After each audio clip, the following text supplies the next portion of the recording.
my name is Jennifer Stachnik. I'm a veterinarian at Kenton Animal Clinic, and I'm just talking today a little bit about rabies virus.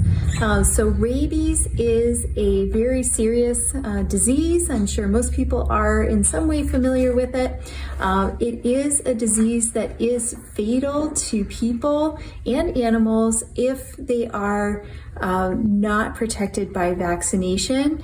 So with companion animals, we want to make sure that they are vaccinated to protect them in case they are ever exposed to the virus.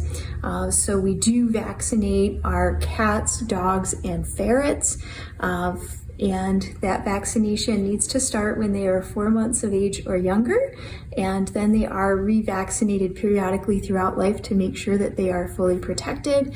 If our companion animals ever encounter a potentially rabid animal, like a bat, raccoon, fox, then they should be revaccinated to make sure that their protection is up to date. And also any humans that do encounter bats, fox, raccoons, or other wildlife that especially are acting strangely or have broken the skin with a bite or scratch, or a domestic animal that has no history of current rabies vaccine, definitely need to make sure that they contact the health department and seek medical attention, wash any wounds very thoroughly, immediately, to make sure that they get care for rabies before it would spread.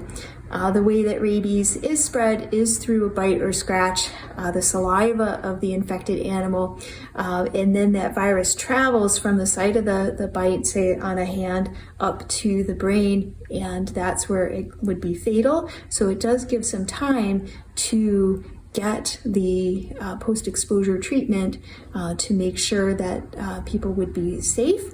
And for animals, we want to keep them up to date on their vaccines as well, because if they are not up to date and they do bite or scratch someone, then they can face very long quarantine to observe them, and that can be difficult and expensive, or in some cases, euthanasia for certain individuals may be recommended.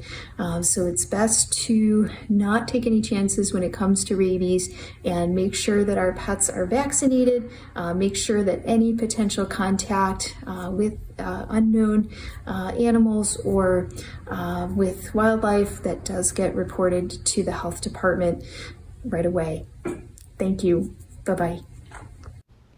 Thank you so much, Dr. Stephanie, and welcome to AM Buffalo. We're so grateful to have you. And if you would like more information from Dr. Stachnik or from the Niagara Frontier Veterinary Society, you can head over to their website. That is nfveterinarysociety.org.